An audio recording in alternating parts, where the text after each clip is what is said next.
Hi, I'm Amy Rompo, host of Under the Oaks. This is a space for meaningful stories, the kind that leave a lasting impression and shape the way we see the world. And I'm Jenny Harrison. Here we sit down with people whose lives and experiences have made a genuine impact and whose stories deserve to be shared. We believe it takes courage to tell your story, and that when it is shared, it can bring connection, encouragement, and hope. So wherever you're listening from, we're glad you're here. Come sit with us under the oaks where stories take root.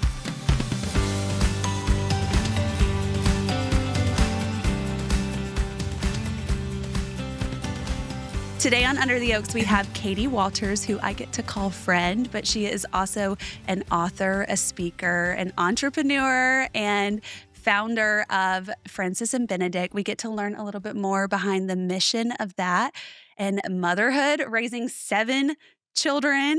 And also she is at Seacoast Church with her husband, where they lead and do marriage ministry as well. So we're so excited to learn from her and get some advice. I know. I always forget that you have 7 children because you look so put together. No, smoke and mirrors. It's just, I don't know, makeup. But yeah, there's 7 of them for sure. And I think you guys know this, but the older and bigger they get, the more it's like, oh yeah, they are 7 whole humans. I know. Yeah. They're living their beautiful lives. And they grow into their own personalities. And, Yes. and like, how have you found to just kind of shape like each personality? Yes. I think about in my house this morning, there were 3 of them, right? And we're getting ready for breakfast. And I'm like, they're all so different and have So different likes and different wants and different needs. Like, how are you managing that scope of things? Well, I mean, goodness, it's always such a learning. Motherhood is truly a journey of humility, I think, and learning and growing and changing. And my last one, so our kids, 7 kids, are ages 23 to 5. So we didn't have them quickly. Yeah. In fact, I told Josh at 20, we always wanted 7 kids. Like our first date, he said, how many kids do you want? Let's say it on 3. And he said 1, 2, 3. And we both said 7. He No said 7 too? way. Yes. Stop. Yes. So I really cannot believe we actually did it. But we knew like early on that's what we wanted. And the crazy thing about that story is we both grew up with just one sibling. I have a half sister also now. So I have 2 sisters. But we both grew up with just one sibling, but our best friends in different cities were one of 7. Wow. So we like lived at their house. We loved the environment of their house. And so we kind of always had these families like in the back of our mind, you know? Yeah. So anyways, the mom I am to Adele, she's 5, my littlest one, is a totally different person than the mom I was to my 23-year-old Anna J. So Yeah. I just have made a million mistakes, you know, and just grown from that. And I think probably about 15 years ago or so, I went to a funeral of my grandmother on my stepdad's mom. And her kids, she had 4 boys. And what they said about her at her funeral was that like she always made them in their season of life her favorite. And they were also different. Like my stepdad's boys are also different. One loved the trumpet and one was an engineer and one was artistic. And I just remember being so marked by that funeral and thinking like, that is such a key, is like making whatever they're into your favorite and shaping them in that season, because they are all truly so vastly different. I mean, and then the way that you parent them is so different. And then the things that drive you nuts are also different. And like now, I feel like at 45, you know, different than 21. Yeah. What I've learned is like the stuff that's driving me nuts is usually because of the way I'm wired and my personality. And so it's helpful now because I feel like I'm learning to be more self-aware and introspective of like why that certain thing bothers me, and the other weaknesses of some of the other kids like don't, you know? I know, but still, like, I'm in your house and you have like a white couch, and I just saw you put up like Adele's preschool photo, and I'm like, we're still doing this? Like, this is amazing. You walk in like my kids' bathrooms, and it's infant photos like on the wall, and they're like, are you ever going to change these out? And I'm like, I have enough time. But Katie has time. Oh my gosh. I love you. Well, that's the thing. You get this picture of the kind of mom you want to be. And in my mind, I wanted to be like Maria from Sound of Music or the woman from Little Women, Yeah. But actually, I'm more like Captain Von Trapp, the whistle, the house clean, the counters cleaned off. Well, you have to. look with like that that to the outside. and with that many like humans running around, you probably have to have some sort of system or There's so many and so much help. I mean, Yeah. honestly, both our families live here. We have everything is in my life is like a team sport, Yeah. so much help. But I just think I wish I was like the arts and craft, glitter everywhere. Like, let's bake together. I mean, such homemaker skills like you have for sure. And I'm sure you do too. I'm more of an Amazon Prime That's mom. not really me, None of my kids are going to leave my house. Like, I can't wait for mom's fill in the blank lasagna. No one's talking about that. No one's going to say that. Okay, this is really helping me. Yes. No one is going to say that. Okay. They're not going I to come remember home for that. I promise you. One of my favorite conversations was us talking about socks. Like, it is still like legit a battle that She gets really worked up about socks. losing right now, and it is driving me insane. Like, I have just forfeited. I'm like, they are all sitting 100%. on my laundry room thing, and I'm like, should we just throw them all away? And start again. And have stinky feet. Just start again. Which is like, No, I'm just thinking say about no like socks. banning socks Yeah. in my Well, in my house. my friend who also has 7 kids, which this is a sweet thing, Heather, is yes. Heather. So my mom prayed for me to have a friend that also had a big family because I was comparing so much to so many friends. And she would be like, Katie, these women aren't even in the game. For sure. This is a new thing. And Yeah. even vacations, like we can't take typical vacations. Like we can take field trips, We Yeah. have like a classroom. Could you imagine like 7 airline tickets? Exactly. Yes. So these things are not coming for us like Right. on, random breaks and whatever. And so it just has really helped to have a friend who also has that kind of big family. And but their family lives at the beach, and they do not wear socks. Mhm. Like that is one of the things. They are Sandals true year-round. surfers. Yes. My kids are basketball players. So I'm like, I beg for no socks. I'm like, don't we want to be just beach people? No, they'll wear their socks to the beach. Yeah. And their basketball shoes. I'm like, okay, forget it. It's just who they are. Yeah. I remember the first time I went to her house, we were barely friends. And I was like, can I see your kids' sock drawers? I literally said that. Can I just see the system that is in place? Yeah. Let's call it professional development. What are you doing But up we're there? really going to become good friends now. Exactly. Yeah. Start And opening the drawers. Right, totally. So it does like sharpen you to have. I am the least efficient minimal. Josh says we're minimalist. I feel like we are not minimalist. I just think I don't do things very efficiently, like people that have 3 pairs of shorts. Right. Okay, Yep. Right. So I feel, it's good to have those people in your life that Mhm. sharpen you, because for me, it's like, yes, let's just go buy a whole new thing of socks and Yes. throw out all of them. Yeah. Yes. So speaking of you and Josh and just personalities and things that you've learned along the way, you're raising 7 kids, you have marriage, like you have married children now. Mhm. And what are some things that you two have learned about each other along the way in parenting? Oh my gosh, so much. So many things. So many things. If you could highlight like one favorite thing that you've learned about Josh and marriage, what would it be? I mean, I would say at this point of life and parenting, knowing that I have 2 grown kids that are Mhm. out of the house, one that's married, is I really am so glad that we've kept our marriage first and most. Because practically doing that feels a little crazy. So, Yeah. like, for instance, this weekend, Josh found this deal on Facebook, and it was 4.5 hours away. So on a Saturday for him to go and get it. So he's going to leave at like 5 a.m. In every way, it would have been better for our family, for me to stay home, take the kids to the beach. But I just feel like we hadn't had that much time together. And Mhm. I knew there was so much coming up in the next month that this would give us like 4 hours in the car. I could create a playlist. We could just have that time Mhm. together.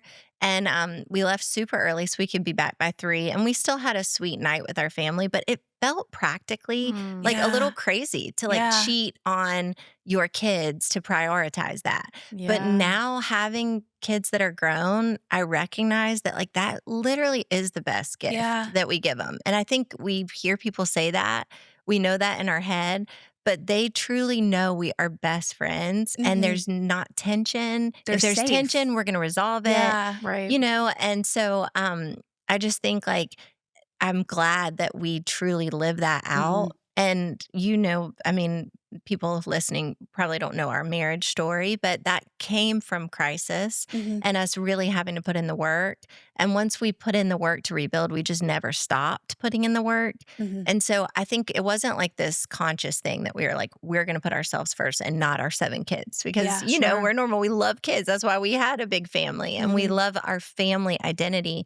But what came from that was us just realizing like there was a priority in this home and we really are sending them out to live their big, beautiful lives and to have incredible You're marriages. modeling something beautiful for Right. them. I mean, you think about you probably see this all the time, but most marriages, and I am feeling that tension right now. You know, we're starting to get busy. There's so many sports. We're like running. I just had this conversation at music last night with the owner because like our kids are running in separate directions, different parts of town.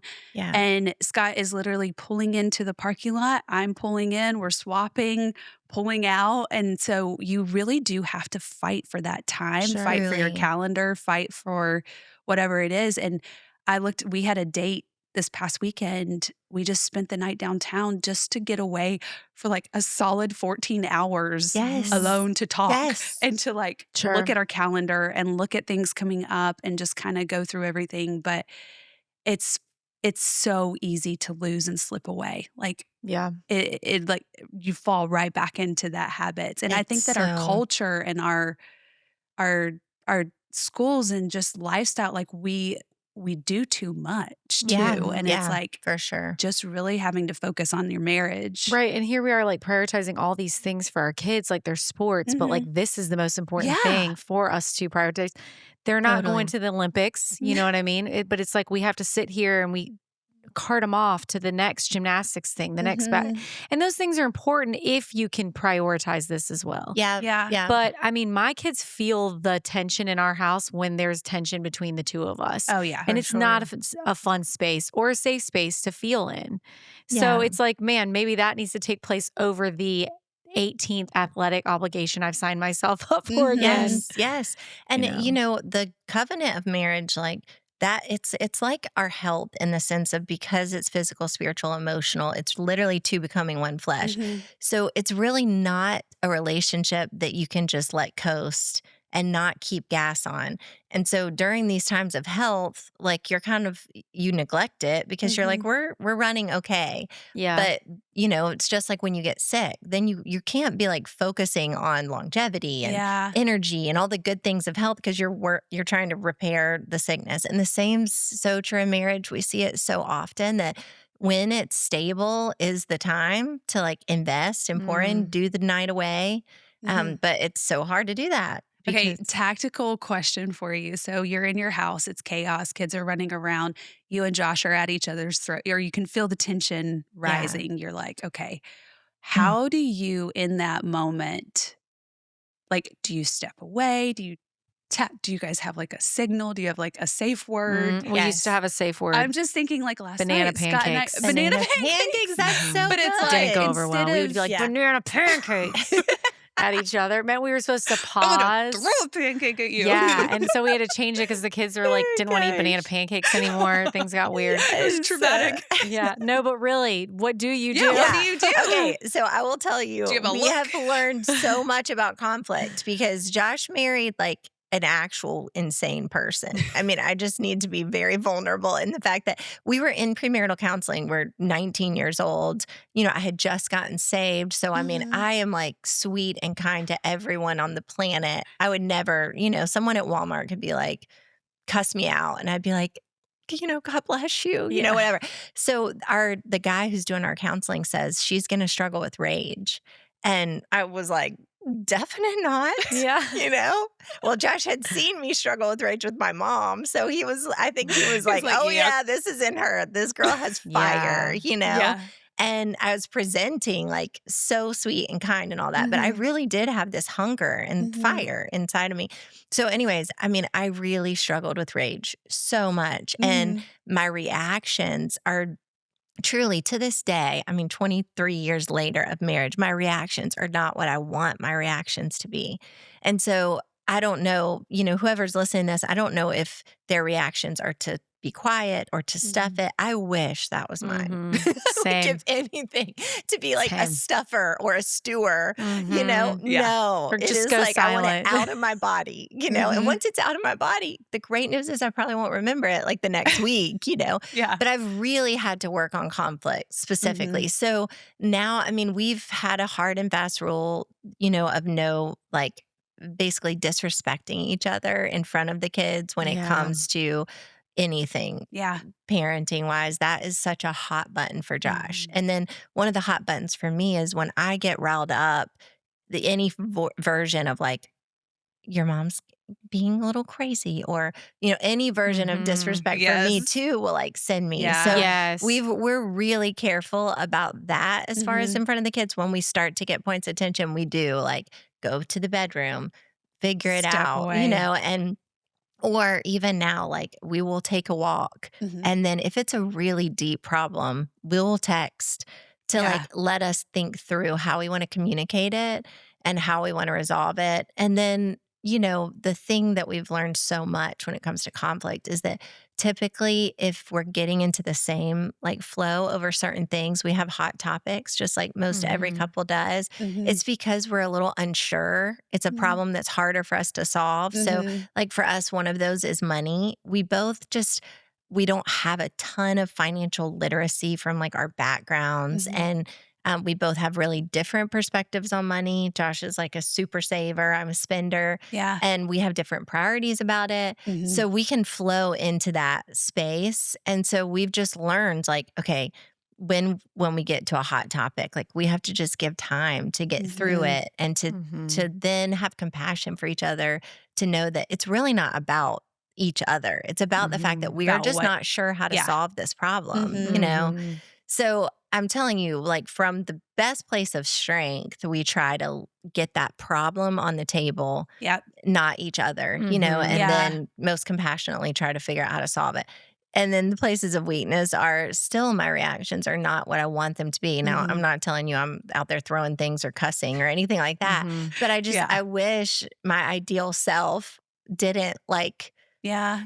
feel how I feel, but I just do. Mhm. And so oftentimes I have to just like pull away and take a minute before I can Yeah. say what I'm Yeah. Well, I trying to think what you're say. saying too is the first step is recognizing that feeling, like, Mhm. That's Yes, your yes, intuition. yeah. yes, yes. I'm like Yeah. that too. I have to I feel like I have to remove myself from the Mhm. scene, or Same. else it's like the ghetto comes out in me. Totally. And I'm just going and I don't even know what I'm saying. Exactly. You're just reacting to whatever they're Yeah. saying. And you Yes. forget the initial like point And of Yeah. it's like frustration.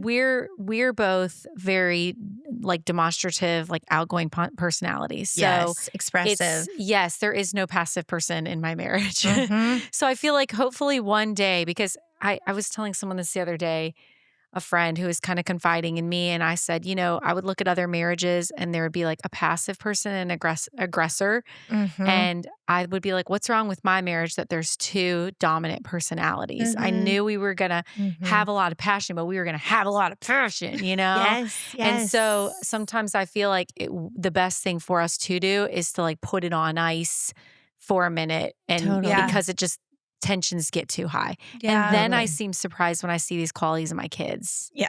which is Ooh. even Yes. more of a Yeah. slap in the face. Yes. I'm Yes. like, why does she go from 0 to To- 400? and you're like, Yes. Yeah. I know Yes. why. Mhm. Yeah, I had a moment where I noticed one of my kids. Well, like it was one of my kids was doing this, and then another one was like mirroring that child, but apologizing a lot. Like, I'm sorry, I'm sorry, I'm sorry, and I was Mhm. like, what is triggering them to apologize so much?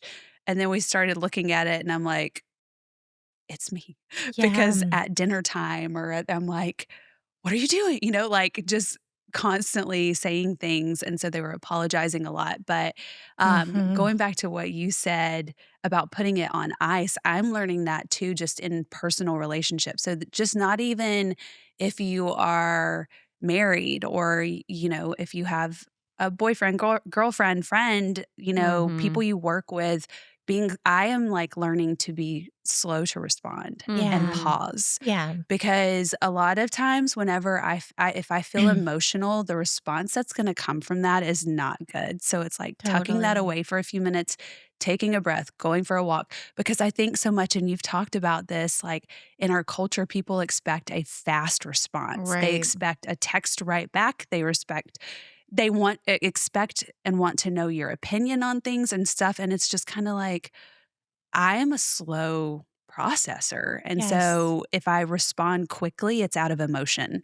And it's not like out of thought or sincere. Yes, totally. And my oldest daughter, Anna J, I mean, she really, I remember her senior year, we had a lot of tension because she was about to go to college. I was feeling a lot of financial pressure for her, which honestly was more like guilt, of us like, we have 7, we're not going to be able to pay for college for all these kids. And she was going to a private missions college.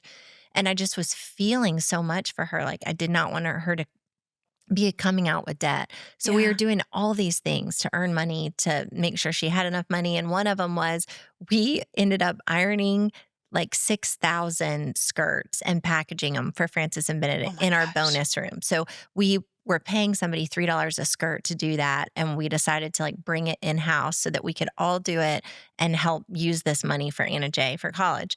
So what should be like amazing family activity? No, most of the time came down to me and Anna J, up there in the room. And there would be so many nights where I'd be like, we're never going to get through all this, And one day she looked at me and she's like, Mom, you don't actually mean that. Like we are going to get through this. Yeah. And it just called me on like, actually, she's right. And how much do I say that I don't actually mean? How much do I say that is such an exaggeration or is such a, and so you're right. Like you can only really think through what's really in your heart to say when you like pause and think about it and you're not just out there firing and reacting to like all their little things that that our kids do, friends do, that our husbands do. Yeah. And it also makes space and gives space for other people to figure out the answer too. Yes, totally. Totally. Yes. Like, well, you especially. Let me give you a minute to like think about about How many that. times have you like flew off a text message response and then you're like, oh, I should have said that differently. And then you're going back and you're backtracking and like trying to fix what you said. And then you're like, I should have done in 2 hours, that wouldn't have been as big of a deal emotionally for me as it is now. Exactly. Totally. Like, why did I even take issue with that? Well, because you were probably like had screaming kids running around or other things. You were so like, so many open tabs and taxed. So overstimulated. Yes. But when you said that, it made me think, gosh, our kids also teach us so much about ourselves. Gosh, yes. There's so many convicting moments where I'm like, ooh, that one stung, even when they didn't mean it to. But like, your kids will call you out on things that like inadvertently, not even meaning to. And you're like, oh man. Totally. That was so visible to them. And here I thought it was so hidden. Yes. It's like a journey of repentance, truly, and humility, motherhood. Yeah. I mean, my little girl Adele the other day, she loves wearing summer clothes, even all through the dead of winter. And we're walking in and Josh is like, you cannot wear these shorts. Like, baby, people are really going to think that you don't have pants, And she's looked up at him and she was like, oh, so this is about you and Mom, not about me. And literally a 5-year-old said that. And he was like, so you actually care what other people think like, we're doing in parenting. This is not about what I feel comfortable in. This is about you. Wow. And she's not even meaning to be like snarky about it. She's like, literally like realizing in life, like, oh, some of this is about their image. Huh? Yeah. That's interesting. But gut check for you guys. Exactly. And then it's you that has to like repent of those things of like, okay, what is about protecting them, guiding them, and what is about them being an extension of your identity, which is never meant to be the case, I know. So, Ooh, that's it's a good all one. just a repentance journey for sure. Gosh. Yeah. Okay, so if you could go back, when did you have your first child? 20. Well, at 20 I think I was 20 when 21 because she's born in December and at my birthday September, so I had just turned 21. Wow. Okay, so young Katie and newly married, my newly goodness. saved too, right? Oh, yeah. Saved at 18. Okay. Yeah. And Saved at then, 18, married at mhm, 19, first child at 20. Like, yeah. at what point did you start? I wouldn't say masking, but you said you were like newly saved and you were just like free flowing and Yes. things. When did some of those other tendencies start to like come Come out? out pretty quickly. I Yeah. mean, pretty early on because we sit with a lot of couples that at Mhm. different points they're kind of having this awakening of like, wow, expectation versus reality. This is Mhm. not the life that I thought I was going to have. Sure. Mhm. And oftentimes you can point at your spouse for those Mhm. gaps, Mhm. and those disappointments. And ours just happened, it quickly in the sense of I was in my master's and I Mhm. had two kids like during my master's. So two little girls. Most of my friends weren't even dating yet Yeah. by the Mhm. time I had two kids, much less married. And Yeah. so then I had these ideals about this career and what I was going to do. And instead, the church that we were serving at, Josh came on staff there, and it was a Baptist church. And I ended up having his executive assistant's kid and my two kids every day. I was staying at home with them while I was doing this master's at night. And so I just think pretty quickly I was basically a stay-at-home mom slash daycare, at 21. Yeah. And you guys are just trying to survive and Totally. yeah. And me just feeling like, oh my gosh, must be nice to be him, to get up and go to work. Yeah. Gosh, yeah. All of that just happened Mhm. really quickly. Mhm. So I think he probably started feeling some of that rage and tension like really early on. Mhm. But of course, like, it wasn't until 7 years later that our marriage really started to like Mhm. fall apart. But I feel like all those 7 years were such a pulling and really was an invitation for me to do some work with the Yeah. Lord. But did I? No. I just Sure. kept Kept producing, going. Mhm. then started working full time. And I always say, like, I feel like I was known as a woman of God, but I wasn't like having any intimacy with Mhm. Jesus, and repenting. I wasn't really looking at these internal things. And then, of Yeah. course, we were the generation, I didn't know anybody doing counseling. I No, mean, that was not a No. it thing. didn't Yeah. exist. There Yeah. was no talking about your It was a trauma. privilege, No. yeah, Yeah, too, Mm-mm. also to do it. totally. Yeah, you were really just like, just moving through it, growth forward focused, I guess, and Yeah. all that Yes. stuff is Mhm. stored and comes out. And so, I mean, Josh would say probably so early on, he would realize like I'm screaming or I'm running. I mean, there was so many points that he talks about that I would just get out of the car, like car moving. And I'm just like, Mhm. get myself out and just Mhm. start running. Like I truly had the fight or flight like Yeah. situation happening a Yeah. lot. He tells a story that even like, so 8 years ago, we lived in Park West. And one night we got in this huge argument on date Mhm. night, and we're coming home and I get out of the car. I'm in heels and it is like cold. And I'm just, going, and he goes home and Yeah. he literally goes to bed. And I mean, I barely made it home that night, surviving out there in the, In the the winter. wild. It's literally like a mile. In the He was a wild. mile in heels in the suburbs, And he always says, he was like, that's the last night. He said, I'd done like, 18 years of marriage with you getting out of the car. And I was Yeah. done. He was like, Yeah. "It was He's like, over." next time she'll believe that I'll actually drive Exactly. off. He's like chased me down for so long. And he was like, I'm done with that. I'm getting too old, Yeah. And truly, like, I haven't Yeah. done it since. But, like, Yeah. I just think, like, it came out early. And Mhm. honestly, The younger years too. I mean, I know that I can only speak to like almost 11 years old, but there is so much need from you and your spouse when they're little. I mean, quite yes, literally, like I yes. remember thinking my world opened up even a little bit more when I could sit on a park bench and nobody was going to like die at the top of the Yeah. structure. But it's Yes. like they need, and it's such a beautiful time that they need from you, but it takes so much from your cup. And then Yes. at the end of Mhm. the day, your husband walks in the door, your wife walks in the door, and you're like, I don't have anything else to give. Yeah.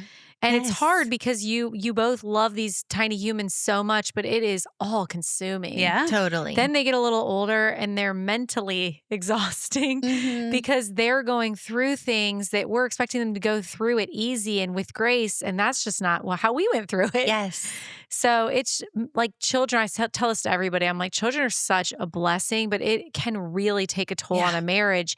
Truly. And it's nice that you and Josh have that forward thinking where you're like, okay, we have a lot of things coming up. Let's have a 4-hour car ride. Yeah. Mhm. Because I was just thinking, gosh, if I spent more time looking at the schedule and seeing where like the traps are going to be laid, it might be easier for us to walk through those if Yeah. we're doing it together. Yeah. But taking it's that real. a step ahead I and think seeing it. Yeah. And I think with like each child or through like as you learn yourself too, you have to really, I don't want to say like pivot, but you flow like through Mhm. different seasons and you flow. Mhm. And not TMI, but to bring up romance, like the last thing I want at the end of the day when my like kids are already in bed and I've been touched and like held all day long and giving, I love like, I just want to be like left alone, you know? Yeah. Yeah. And I think it's really hard for men to understand that because, or, you know, if they're out of the house or other things,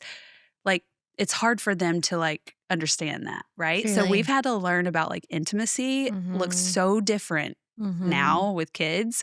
I'm like, give me a day date.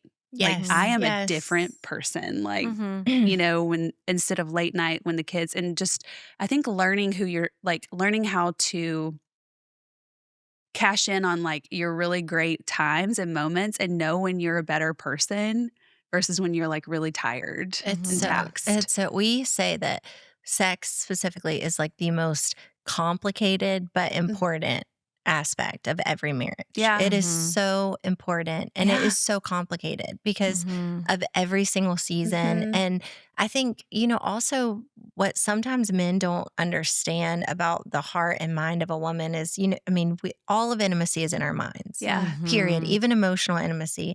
We don't really live in our reality. We live in our perception of our reality, like what Mhm. we're telling ourselves about the day. Even this podcast, like, thank you, Lord, for the gift of being with Amy and Jenny. This is going to be such a blessing. Those kind of things versus like, okay, one more thing on my calendar. Yeah. Everything in our Yeah. life happens from our minds. And Mhm. sex is the same way. But Mhm. like, I think oftentimes men don't understand the emotional, mental load that we're all carrying Mhm. from motherhood because, during these times of parenting, like we are carrying these seasons totally differently. Yeah. We're Mhm. looking at all these minute things and they're staying with us and we're trying to problem solve and figure out how to best create this environment and all those things. And so I think it is important for men to understand how much we need to offload some of Mhm. that and find the right Mhm. slow pace to Mhm. enjoy the gift that God actually Yeah. wants for us to have Mhm. because it is so vital for us specifically Yeah. and for the covenant, Mhm.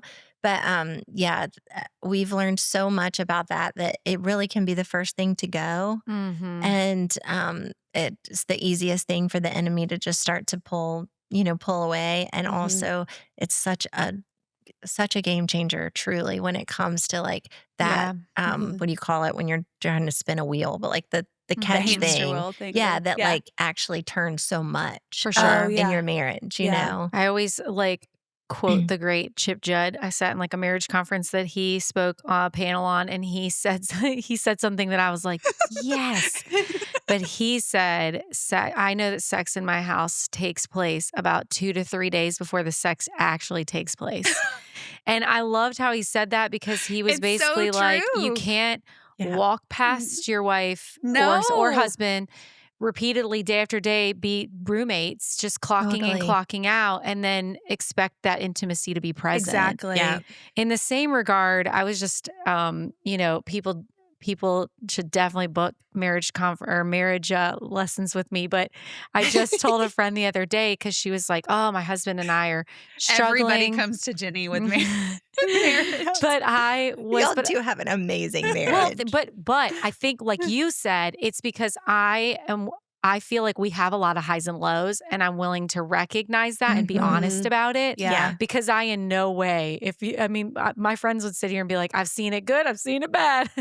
But you're also just a good listener. Sure, but I'm also willing to say like, hey, here's what I tried. Yeah. Yes. And here's what, but I told her, I asked her when is the last time that you guys have been intimate? And I was like, you don't understand. Sometimes when we're just battling each other, I go in the bathroom and I look at myself in the mirror. I'm like, you're going to get in there and you're going to be a good wife and you're going to be glad that you did. And choose joy right now. Because you're all mad at each other for things that don't even matter. And it's spun out of control. Totally. And, I sat in a marriage conference I'm calling everything a conference. I sat in a marriage counseling session with Michael Morris. And Carmichael and I remember I'd go in there and be like, oh, I got so much on you. You just wait till we sit down. And I'm like, on September 1st at 8 a.m., Carmichael said, did you do the dishes? 10 a.m., didn't do them. And Carmichael would have his page of notes and we would sit down and we would start going and Michael Morris would be like looking for laughter and he all of a sudden would go, okay, everybody stop. And then he would go, repeat after me. He's not the enemy, we would sit there and just be like, we wanted to walk out and be like, check in my box. I won this week. You know what I mean? Like you were wrong. I was right. And so I know that things just spiral and spin to the point where you're not even sure what you're irritated with each other about anymore. You love that person. And what's in your head, it's like on replay over and over and over. Like, you said this, you said this, you know? Exactly. Yeah. And sometimes think I can. When you're dating, like what's in your head is so vastly different about the same human with the same faults, the same struggles.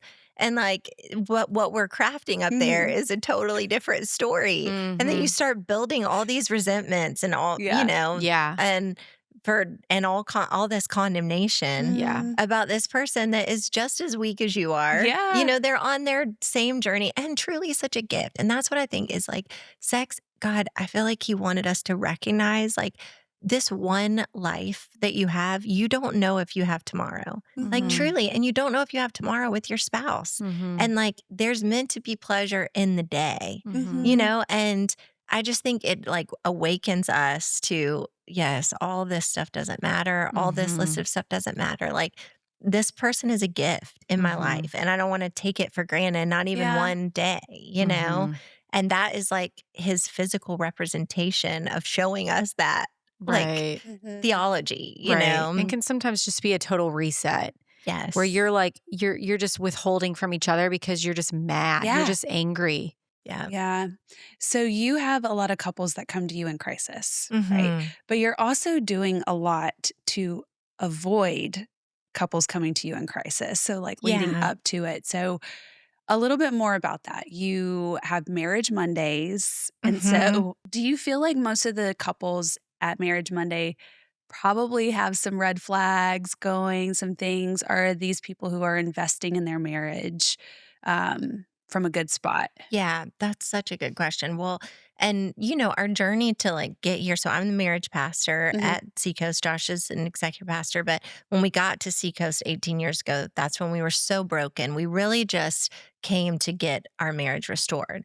And Mac and Cindy Lake, who, if anybody listening probably knows Brandon Lake, but that's his parents. Brandon was like 16 at the time. Yeah. But they just, Josh told Mac, like, I'll cut your grass. I'll do anything to be around you, because he was the first example of like a pastor that had a healthy family, that loved his wife. And we just needed that visual of, especially in ministry. Like we had been serving at places that just wasn't the case, where the family was a priority. And so we started going to their small group, and then one after one, the other couples just bailed. So it was just us, Mac and Cindy, for almost a year. Wow. And they changed our entire life because they poured into us. They gave us vision.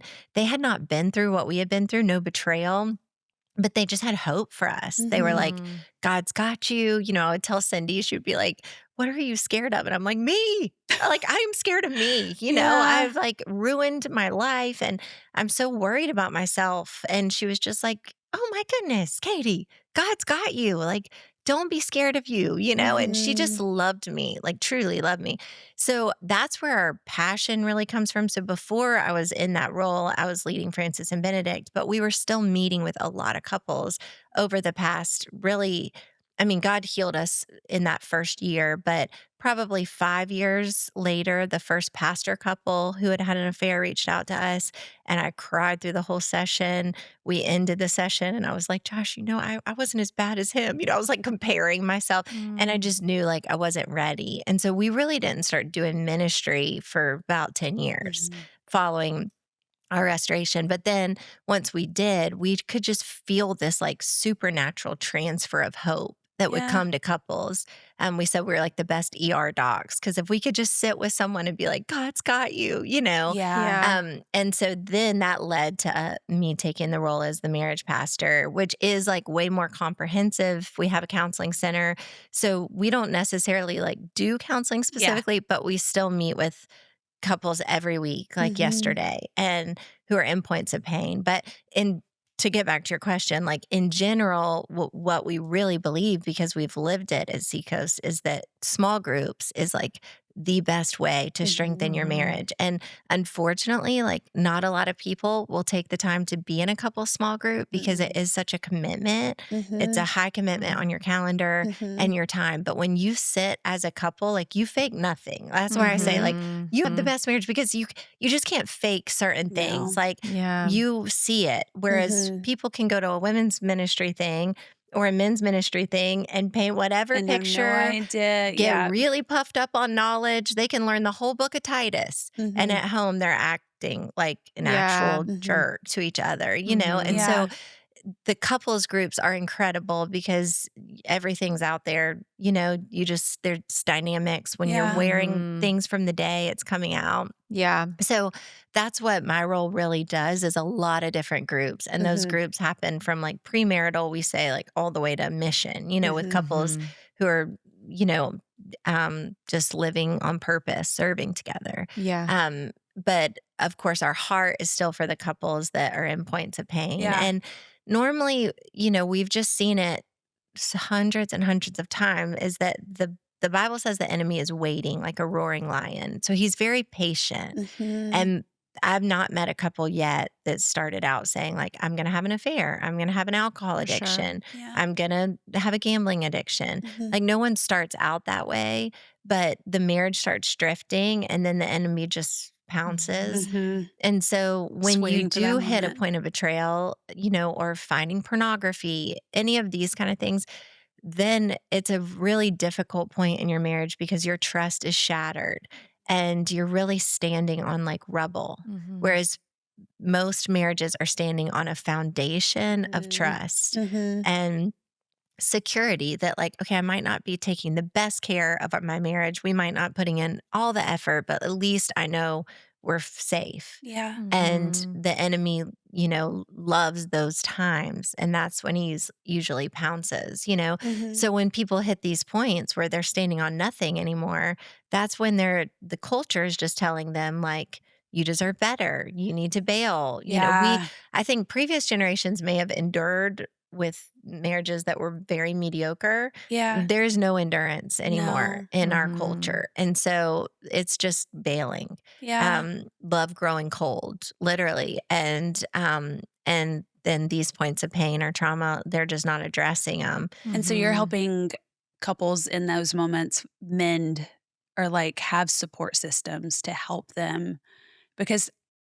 it's not a quick fix. It's not a quick fix. It's a hard, heavy, messy thing to walk through. And it's not like, this is not going to get better tomorrow. Yeah. Right. Truly, the crazy thing is, so Josh and I are getting our doctorates in marriage and family. And the thing that we're learning so much is that the church does this the best, truly, because the truth is after any betrayal, any trauma, just like you're saying, part of your healing is that you have to own your story in a safe place. You have to be able to express it and live life vulnerably and authentically.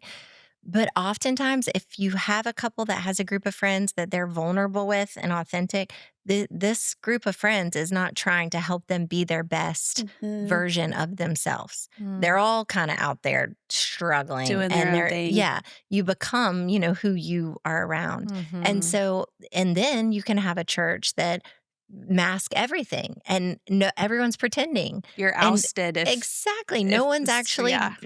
owning anything. So Yeah. Mhm. there's not real sharpening that's happening because, like I said, it can be a lot of knowledge, like puffing you up. But if you don't have the vulnerability, you're not going to Mhm. grow to the next place. So a church, and Seacoast is not the only church, obviously, that Mhm. does this, but like a church that is asking people to live authentically and vulnerably before God and man, Mhm. owning their self, but then moving forward and not continue on in paths of sin that's hurting them, that's hurting their spouse, but actually helping them move forward is truly the best version of healing from trauma. Mhm. And now in culture, where most people are going straight to counseling, which serves such a good purpose, but you're really paying for this privacy to Mhm. not own your story and to not share the pain. So, like, if I'm sitting with you guys and your spouses, we're going to share what we're going through, but also we need to be able to hear and experience what you guys are going through. Mhm. And that shared pain is also like a critical element to Mhm. healing. Mhm. So, the more we learn about trauma, betrayal trauma, and any points of pain for people, for marriages, and just practical health, where like the church is the solution to this. Yeah. Like the church is Mhm. where people, if they are planted in a life-giving church, Yeah. they're going to experience so much growth, Yeah. Mhm. And I grew up in a church where everybody knew that there was something happening or betrayal or other things, but if it was brought to the light, you were ousted, Mm.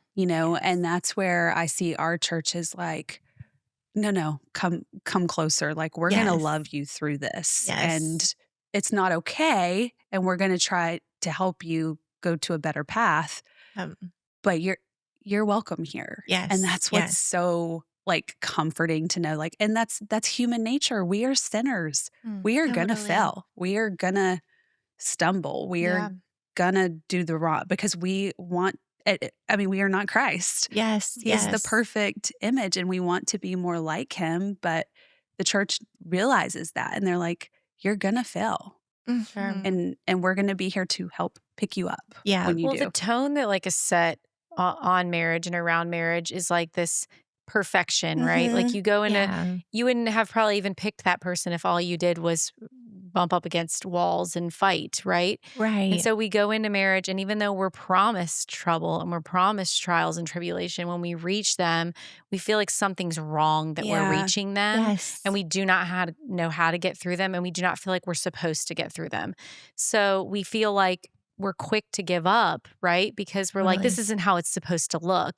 But we glorify love and marriage in movies and Mm. Oh my ways that goodness. is impractical, right? Mhm. So when we come up against adversity, we panic. We don't know Yeah. what to do. And we're embarrassed because Mhm. everybody else is perfect. It's just us who's facing these things. Yeah. When you have that group, that community of people that you trust that are like minded, that are Christian, and I mean, I remember walking into small groups sometimes, and Carmichael and I'd be like, we don't like each other today. We're just putting that out there. And the group would be Yes. like, okay.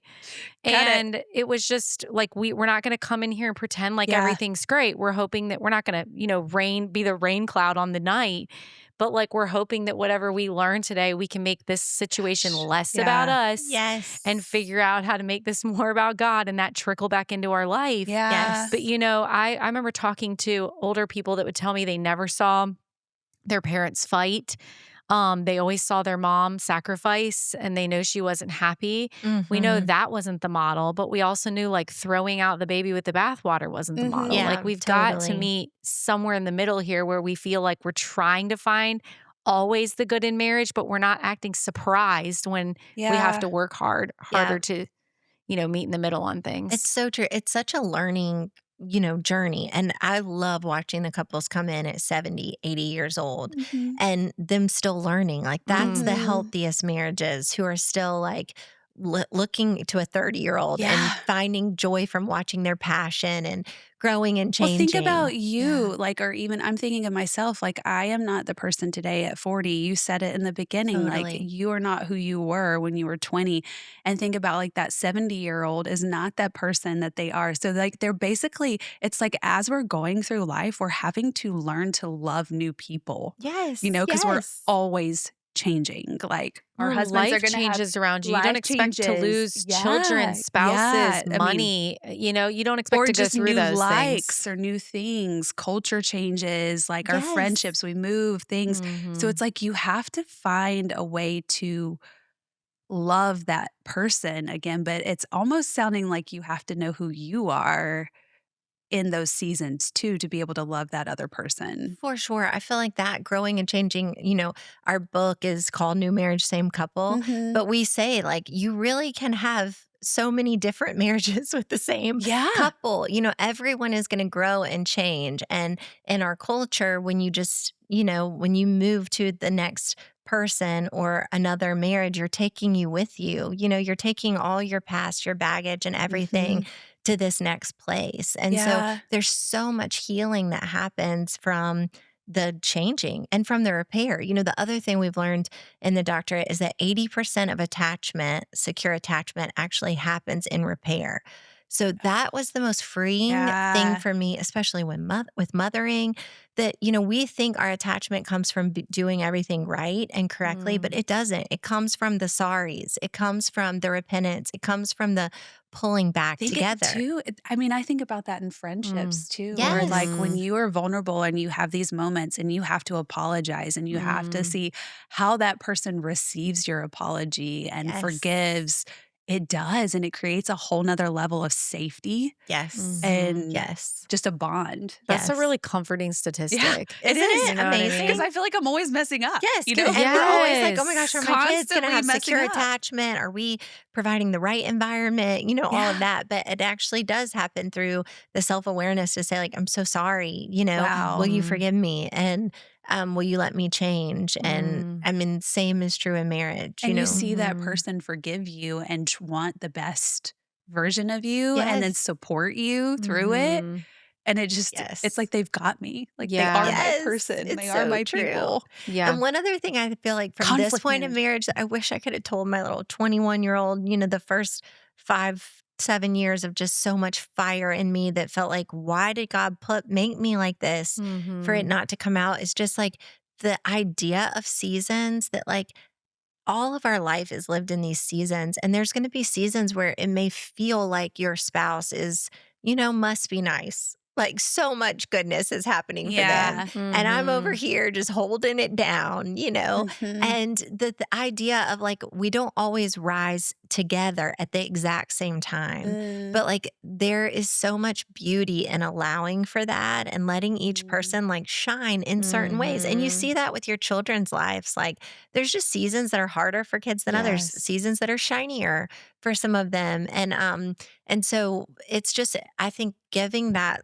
broader view Yeah. helps so much, especially for, we see a lot of young couples in those little years Yeah. where it just feels like this is going to last forever. And Yes. it really doesn't. Yeah. The roles shift and change and everything changes in our life. So as you're sitting here and you're very passionate about crisis and about the marriages that are coming in and helping work through that, but going back to 19-year-old Katie, like you just Mhm. mentioned, and going back to pre-marriage, or anyone that's listening to the show, because we have audience who's probably single or divorced or in separation, but like going back to those people who have not been married before that are dating or just meeting the loves of their lives, Mhm. how do we breathe life into them? Like Yes. what can they be doing to get on the right track? Like Yes, it's so true. Well, I mean, truly everything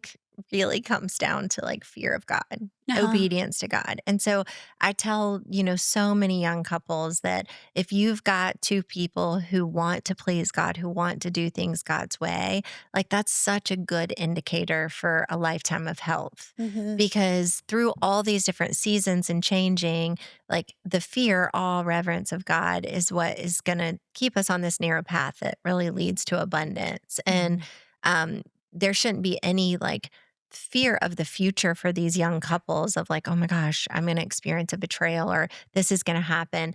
But what they do want to be looking at in their spouse is somebody who wants to honor the Lord, Mm-hmm. and once that is the case, I mean, last night I was with a girl who's single and somebody had slid into her DMs and she's entertaining this and she's like our age, Yeah. and he had talked to her about like, I'm really wanting to, I don't think I can wait to have sex before I get married. And I was like, to the curb now, to the curb now. She's like, I know. I'm like, to the curb now. I'm like, there's so many reasons why, because, it's such an indicator of a man who wants to surrender lust, and lust is never going to go away for him ever, and so there's lots of good dashboards to health indicators. Yeah. And then after that, for them to just know that the covenant is meant to be like Josh and I say a 10 and everybody else a 2. And when I first heard that, it was actually Chip Judd who told us that in counseling. I thought, not a chance. My mom a 2, my sister's a 2. Like I'm a girl's girl. And my children a 2. Our life was so out of whack when our marriage was in crisis. Like I told my girlfriends everything. Josh was like my accessory to my real life, which was my kids and my friends, And when we got here and he said that, I thought that could never be us. And now truly like that is us. I have such a deep love, of course, for my mom and sisters and kids, but he is my first and most important relationship, the priority. And you can see it on my calendar. You can see it on my energy level. Like I don't want him getting the worst of me. And he doesn't give me the worst of him. And there's even loneliness in it. Like, I'm not a part of any like bunko groups or mahjong, or I'm not a part of any of that because of the choices also to work. There's different priorities and so many kids. But like he really is my so many kids. That's enough said, enough said. But like, there's just like he really is my first person and call. And I just think like I just tell couples like what you're doing when you're dating to really invest in that friendship, just never stop. I mean, it's going to take that much gas forever. And most men think that they pursue until they provide. And then they start providing. So they think that is their pursuit. And they start pursuing. I've provided all this for us. And they stop the little love notes under your pillow. They, they stop all those little things. And then the same for women. We get so emotionally and, everything like pulled that we forget to give him all the attention, to have this compassion towards him, to, give him all our admiration and respect. So it's like both those cycles are just easy to let go, but they're also really easy to mend and like put the energy back. But I had a thought when you were talking about like the business-minded person, because you're also that person. I mean, so I was going to say that was a like new discovery in life. Talk to us a little bit about that. I mean, you founded an entire nonprofit. It was crazy. I mean, I didn't know. I actually majored in economics in college. So you would think I had a clue that I liked business and numbers, but I didn't. I literally was like, I knew I was going to be a school counselor and economics just came easy to me. So that's what I majored in. And so I really didn't know that I liked business or that I was good at it, but I loved missions, and I always loved missions. Like since I got saved, that comes from also my childhood because my dad left the country when I was only 6 years old. So it was a super point of pain in my life because I just loved my dad and missed him. He's like a hippie wild thing. And he's lived in so many countries.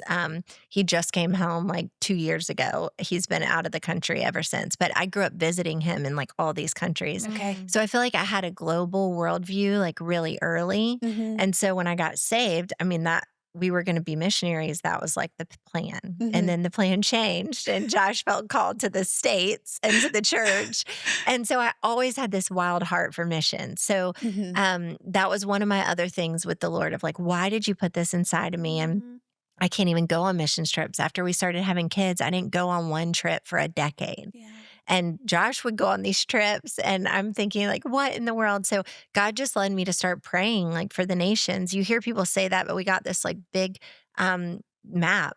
And so I just prayed every night for a different country. And I just felt like he told me like, I'm not going to waste what I put in your heart.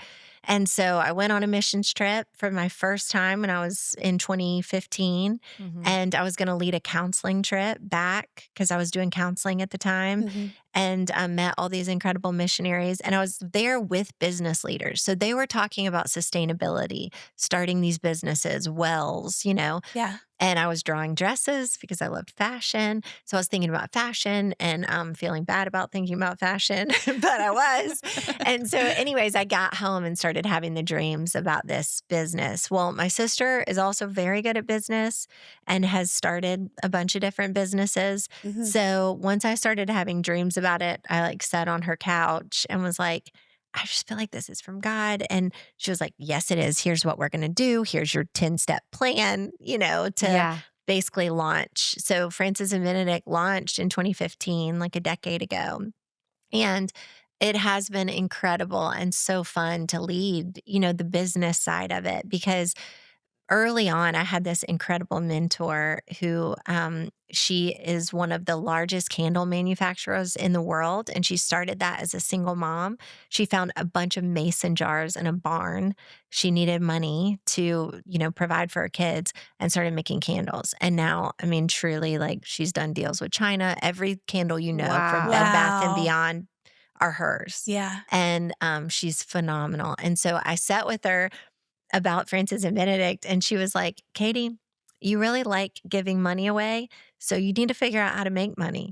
And I was like, you're right. And she was like, you need to figure this out, and figure out how you can give money away by making it. And so anyways, it's been like an incredible journey. And we have ran basically like a for-profit company for about 10 years, even though the profits have gone to Togo, West Africa. And we've been able to purchase a huge property there, employ women. And so now we're running more like a nonprofit in the sense of we're not selling for the profits. We're doing an apprentice program. So women come in from the villages and they're trained and discipled. And our seamstresses, the 14 that are employed full time, are now pouring into them. So it's just been incredible. We have monthly mission partners, and it's only God's timing, because I really moved more to this founder role and got a COO that was really running and managing the team and the staff. And at the same time that the marriage ministry position came up, because Josh and I just knew like we needed to give ourselves to this. Yeah. We were spending so much time with couples, and we were learning and growing so much in marriage ministry that just like I had, given myself to Francis and Benedict, it was time to like give ourselves to this. Yeah. And now my daughter's on staff with Francis and Benedict too, which is so sweet. So we have an incredible team, and it's truly like the joy of my life. I hope I'm like 90 and still going over to Togo. I love that. That's such a cool. And when you started it, you were how many kids in and married? Yeah, I had 5 kids when I started it. We had all 5 kids before I turned 30. And then it took me a decade to have the last 2. I was literally like, Lord, not me. I know we said 7, but I can't do it. Isn't Those it wild 2 are how truly it's still a miracle. Yeah. And he was like, no. Yeah, this is my plan. One more. Yeah. I mean, we got licensed to be foster parents. Josh and I did 4 times. And every time we got pregnant, because I thought surely I would adopt one of these 7. Yeah. Like, pregnancy was not my favorite time, Yeah. So I really thought adoption was like in our story, and God just had a different story. Like, nope, yeah. Nope. Hey, Katie. So you gave us so much advice about marriage. I feel like we could. I feel like this needs to be like a 10-part series. It's really true. We haven't talked to anyone this long. We have so many other topics we could talk about. Every listener's going to be I'm like, wait, well, hold on. We didn't even open the cheat sheets. An hour ago. ask a single question. No, we haven't. No. But So good. I do have a question for you, for anyone that's listening. So what's on the horizon for you guys? You know, you Yeah. took this new role. You guys are doing a lot of learning and education and so much. Like I can't even like Yes. list it all out, but what's next? Well, we're doing this specific doctorate to create a curriculum for the church. So Okay. we're calling it Covenant Coaches, and it's basically like a 1-year pathway. So our heart is really just to replicate what Mac and Cindy did for us and what we have done for so many couples, like replicate that with Yeah. incredible couples that are ready to walk with people in pain.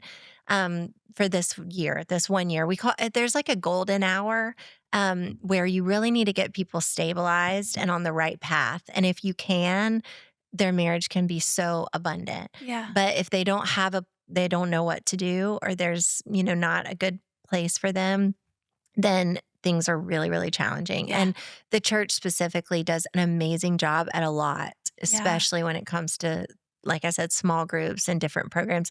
But this one point, this year, this critical year, you really need this 2-on-2 love and care. And we're so passionate about it too, alongside of counseling, because a lot of times you go to a counselor and you're paying for their license, but you don't really know about their marriage. You don't know about their marriage dynamics.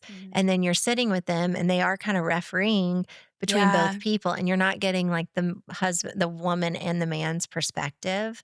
So having this 2-on-2 really is a game changer for couples. So that's what we're like giving ourselves to in this program. You come out of it and create the curriculum instead of a dissertation or a book. And so, I mean, it's about a 3 to 4 year process and journey. And so the wonderful thing about our roles at Seacoast is that like we get to be practitioners too. Like we're learning, but we're getting to like practice You're it. getting to do it at the same and do time. it. Yeah. And that's the best way to learn something. It's the best. I mean, It's the best way. And we're feet really on the trying to ground. just synthesize the information to make it make sense for the normal person, and accessible for exactly. everybody. Like, what does this actually mean in their life on Tuesday? So that's like our heart and passion right now. And then I have a grandbaby on the way in May. Can't believe it. I know. That's So exciting. we're in like the multiplication You're season. know you're the never going to gender? have that empty house of littles. Never, which we knew that from get, there was never an emptiness like coming for us. But Do you know the gender? Or is she yes, keeping a surprise? boy. Oh, It's a little exciting. boy. Yeah. And it's such a joy. It's And they so they moved amazing. back. Yeah, they moved back. here. They're here in Mount Pleasant. And What a- so that is so wonderful. And, there's so much joy in it. But in every season of motherhood, there is so much like vulnerability in the fact that you can't see where this is going all the time. Like I said, of just there's so many of them, and I have friends that are like, we import, we don't export. Like the kids get married and they're coming into our family. They're they're going to be a part of our thing, and I just don't think the Walters are made like that. I think we're made to export. I think we're made to allow our kids to live their big, beautiful lives, whatever that looks like. Sure. And there's a lot of grieving in that Mhm. as a mom, because you Yeah. really are like releasing people to discover their God-given purposes, But how and sweet of God to give to you for them to come. yes, which is Here so is- amazing. I'm like, it's just the truest joy of my life, them being at our church, coming to Marriage and Mondays, working with me at Yes. Francis Benedict. Like, I feel like I'm literally like Taylor Swifting every day. I'm like, oh my gosh, how is this happening? My sister laughs. She's like, I love that you didn't think this was coming for you ever, But you know, the beautiful part of that, Katie, is like hearing your whole story or hearing bits and pieces of your story is that it hasn't always been that way. And For you sure.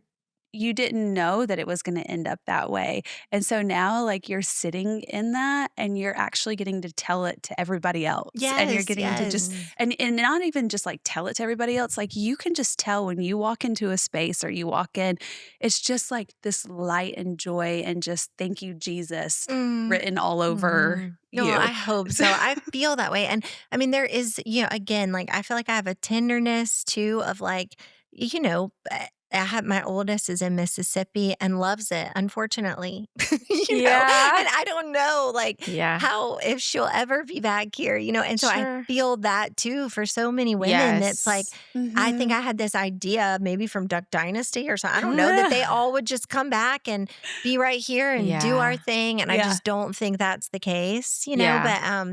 But there is so much joy in every day. And I feel like that's what Mhm. I'm learning, is that while there's a lot of hard things in every day and there's a lot of not knowing, there's still enough joy for every day. So if we can like keep that perspective, if I Mhm. can keep that perspective, things go a lot better. I mean, you it's also know? not an accident either, because, that you raise these awesome humans, because just like it's not an accident Mac and Cindy raised Brandon. Yes. Yes. It's not an accident that you have these beautiful children that want to carry on the mission in Togo and want to, carry on all the things that you taught them and built in your own home. Yeah. So they're a testament to, I don't even like to use the word work, but the work you put in as parents. Yeah, it's true. Mhm. And God's grace, because I tell Yes. people, if Josh and I can, raise kids that we love, Right. anybody can, because Yeah. it's been so much repair Sure. and apologies. But just that simple fact of like enjoying them Mhm. and making them your favorite, Mhm. whatever that looks like in Sure. whatever season, and then pulling in during the hard moments.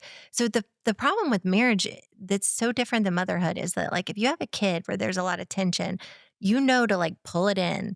I need more time with them, not less. They're going through a really hard spot, so I need to lean in. Whereas in our marriages, we get to these rough spots and then we pull out, Sure. and move away from each other. But like, I just think that is the journey of like enjoying our kids, Mhm. pulling Yeah. in when things get hard, And and knowing then by things will get God's hard. grace, And knowing it. yes, There's so much hope in that. yeah, truly, Yeah. yeah. We always ask all our guests at the end of the episode, if you could sit with anyone under the oaks, past, present, future, could be somebody you know, could be somebody you don't know. Who would Could you be sit multiple with? people. Oh my Yep. gosh. Who I would you sit with and honestly, like, why? I should have thought of this question because I've heard it so many times on y'all's Answers are podcasts. better on the spot, I'll tell you. Oh my gosh. I mean, okay, so I have to think of like Ruth Bell Graham. First of all, she's like one of my heroes, Yeah. So I would love to sit with her and just ask her about life and ministry and motherhood Yeah. and mission. She had such a heart for missions. And so I mean, she'd probably be my first Yeah. person. I love thinking about Billy Graham, like literally when it comes to podcasting and stuff, pulling a video camera into whatever he was doing so early on. He was the He was first like a person that was like, pioneer. I have a message I Yeah. need to get out, Yeah. And I think about people like that nowadays, that we have it so available on social media, which does get such a bad rap, but like they Yeah. definitely would have been sharing their story Yeah. of God's grace, Yeah. So I'd probably say her. Yeah. Billy Graham. Yeah. Cool. I love that. Yeah. That's a really cool answer. Yeah.